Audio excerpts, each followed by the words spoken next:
in the front group looks to be struggling a wee bit. So there was a couple of riders Sanchez from goes Blanco over the left-hand side of the road, decides it's got to be now or never. He knows this is the toughest part of the climb for these guys. We're with the yellow jersey, well, it's the only group right now.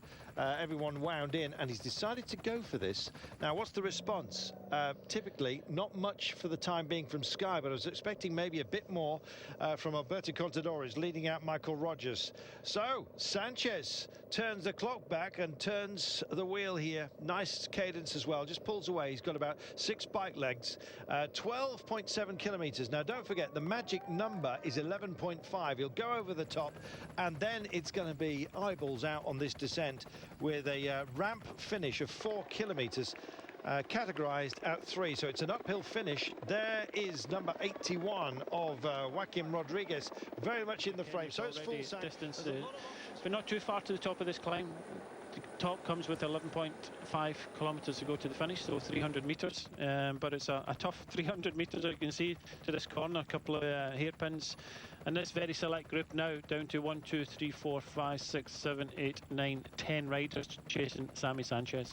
Well, it's he's got these couple of hairpins to deal with. You can see there with is it a tent that's been put up, some kind of awning, maybe just a banner. As soon as he gets to that with about 200 to go, then he will be fine. It's just starting to space out a bit, this, Brian. Yeah, but just Sanchez in front. You've got Contador, Rogers in second place. You've got Richie Porte, yellow jersey of Chris Froome. Behind Chris Froome, you've got Fuglsang of Astana. Perito Rodriguez is also in there. Danny Navarro's the rider in red. Valverde also in there for Movistar. Danny Moreno also in there for Katusha. And at the back, I think it's Steph Clement because 10 Dam has been dropped. Here we go. This is where he can put a bit of distance. As we said, as the road gets easier, he will be the first. Chasers, don't forget, he'll have 4 kilometers to deal with once he bounces at the bottom. It's the last 4K, and well, the race is on. Yeah, it's going to be very difficult now to bring back Sammy Sanchez. The riders behind will have to take some risks to come down this climb. Fuglsang is struggling a wee bit to stay with him. We're not even on the steep part of the descent yet, but it's going to be very interesting. But it's still Contador and is looking after Rogers at the front. You can just see the yellow jersey, just a few bike lengths behind Richie Porte. Well, some rain as well, and a double check up there by Sanchez as Fuglsang comes in on the inside on a corner. I'm not sure how wise that was. Maybe Fuglsang feels like he's being held up, and he's found some magic descending capabilities here. We'll see. Chris Froome staying comfortable, being guided down here, as you can see, by Richie Porte doing a superb job. Big check over the shoulder by Contador, who sparks it up once more. Contador, of course, does not want to lose Rogers, Michael Rogers, the Australian, who's with him, and the rain is coming down.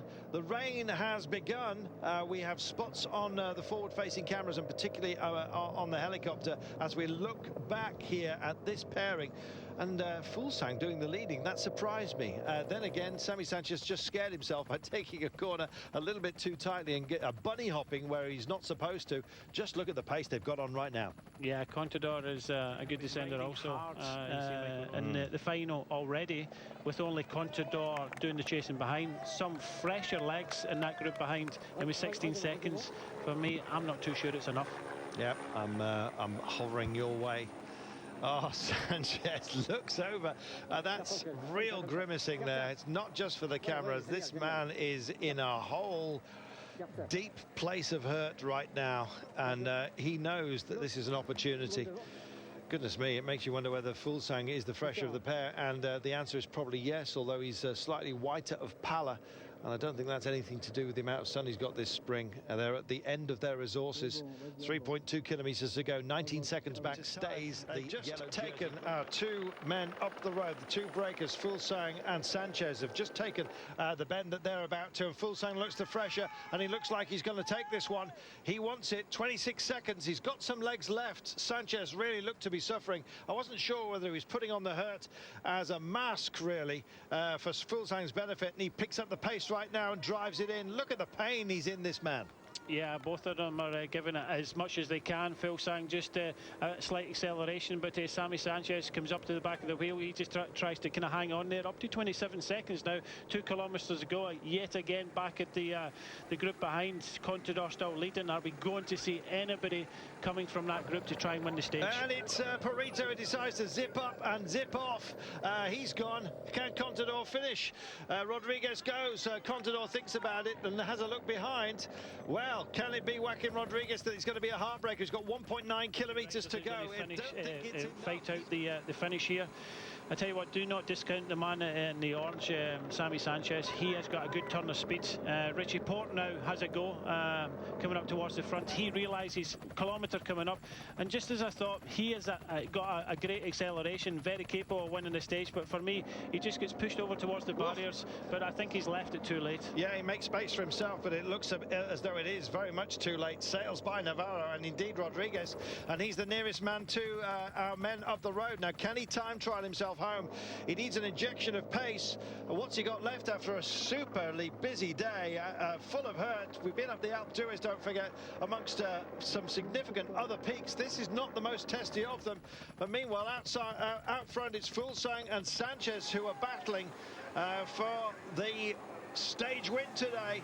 And just waiting for the markers. They're at the barriers right now, so it's going to become a minor sprint between the pair of them. They look over the shoulder, trying to find Richie Porte or anybody else that's chasing them down. Side by side, shoulder to shoulder. They approach 200 metres, and it kicks. Now then, it's about working the barriers and working your opponent right now. And Sanchez hits the front. That might not be to his advantage. Has he got anything left? He's digging deep. He's got a long Palmares and huge amount of experience, and he has taken it. Oh, thank you very much. Well, maybe it was kidology, all that pain, or maybe just the prospect of victory. He knows what that tastes like, let's not forget, and he's feasted himself today. Sanchez takes it ahead of Fulsang, and Richie Porte comes across the line right now, and I think it's going to be Rodriguez just ahead of Valverde.